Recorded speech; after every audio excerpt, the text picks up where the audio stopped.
दोस्तों, मध्य प्रदेश में भाजपा के विधायक ही मुख्यमंत्री डॉक्टर मोहन यादव की फजीहत आगे रहकर करवा रहे हैं।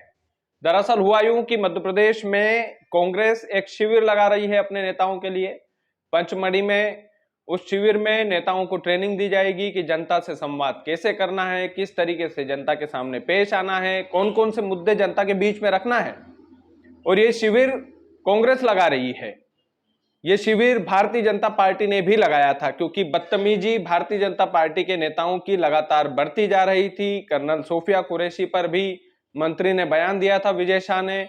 उसके बाद भी नेता लोग सुधरे नहीं। अभी हाल ही में कैलाश विजयवर्गीय, जो भाजपा के वरिष्ठ नेता है, उन्होंने भी जिस तरीके की अभद्र टिप्पणी भाई और बहन के रिश्ते को लेकर की थी, वो बिल्कुल चर्चा का विषय बनी थी। लगातार नेताओं की ये जो जुबान फिसल रही है, ये जानबूझकर फिसलती है, सुर्खियों में आने के लिए फिसलती है, उस पर एक लंबी चर्चा हो सकती है। लेकिन मध्य प्रदेश में भारतीय जनता पार्टी के एक विधायक है जिनका नाम है रामेश्वर शर्मा। रामेश्वर शर्मा जी अक्सर अपनी कटु भाषा के लिए, कटु बयान के लिए जाने जाते हैं।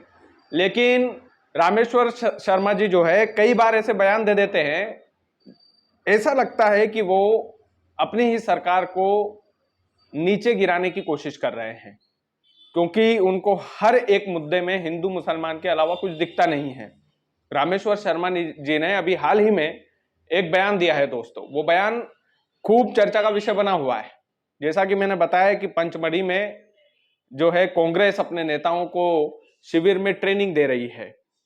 तो उस ट्रेनिंग के दौरान कांग्रेस ने ये डिसाइड किया कि हम हमारे नेताओं को उस 10 दिन के शिविर में मार्शल आर्ट सिखाएंगे, ताकि एक संदेश जा सके कि मार्शल आर्ट में सेल्फ डिफेंस नेताओं को भी आना चाहिए है।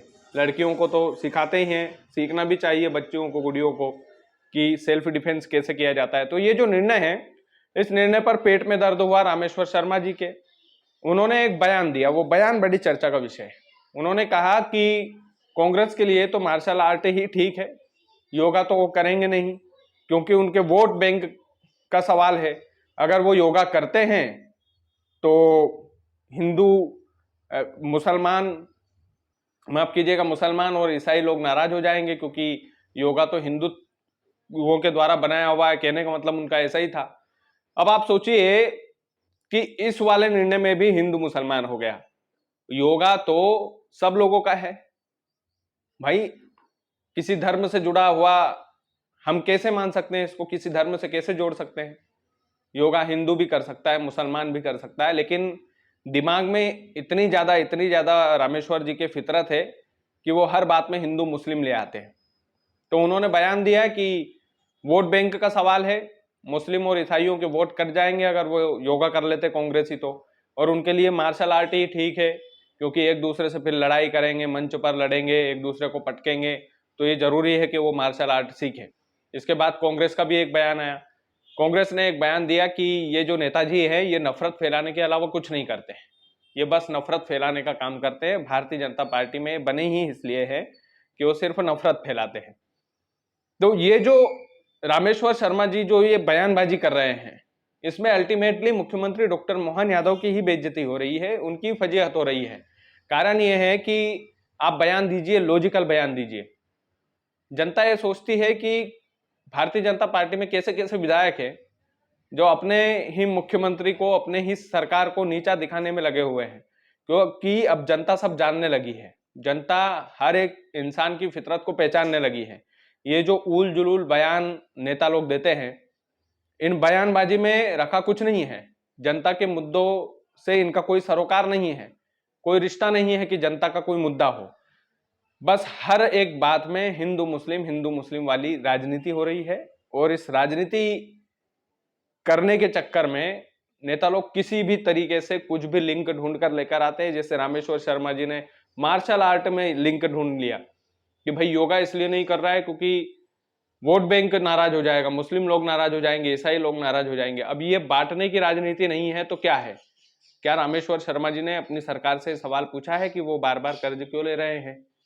क्या रामेश्वर शर्मा जी ने कर्नल सोफिया कुरैशी पर टिप्पणी पर एक भी शब्द बोला? इतना बोलते हैं तो भाई थोड़ा सा बोल भी देते कि ये टिप्पणी हमारे मंत्री जी ने गलत दी है। ये तमाम सारी जो भावनाएं हैं, ये तमाम सारी जो धारणाएं हैं, इन धारणाओं के तहत ये पता चलता है कि जनता को मूल मुद्दों से कैसे भटकाया जाए। ये कोई मुद्दा ना मुद्दे की बात, ये बस अपनी ही सरकार को नीचा गिरा रहे हैं कि भाई जनता भी सब समझने लगे हैं कि ये जो नेता लोग हैं ये कितनी शातिरता से अपने मुखिया की, अपनी सरकार की कैसे फजीहत की जाए उसका नया रास्ता ढूंढते हैं। और ये नया रास्ता ढूंढने वाले नेताओं में से एक नाम मध्य प्रदेश के यशस्वी विधायक, मध्य प्रदेश के जाने माने विधायक रामेश्वर शर्मा भी है। बाकी आप लोग वीडियो को ज़्यादा से ज़्यादा शेयर कीजिएगा। चैनल यदि आपने सब्सक्राइब नहीं किया तो प्लीज़ कर लीजिएगा। बहुत बहुत धन्यवाद।